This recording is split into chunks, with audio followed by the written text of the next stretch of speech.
By shutting down my Twitter, they're interfering in our political process. A company is making its business to define our politics. And as a politician, I don't like that. This is an attack on the democratic structure of the country. This is not an attack on Rahul Gandhi. This is not simply shutting Rahul Gandhi down. I have 19, 20 million followers.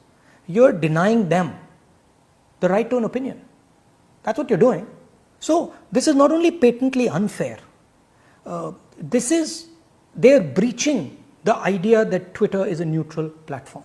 And for the investors, this is a very dangerous thing, because taking sides in the political contest has repercussions for Twitter. Our democracy is under attack.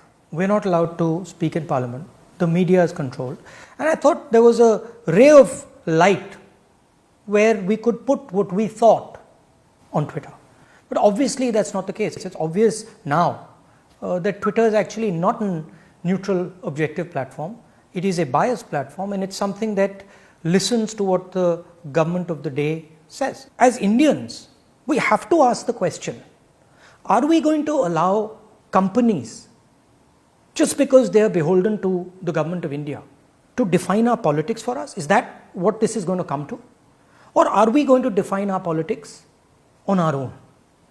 Right? That's the real question here.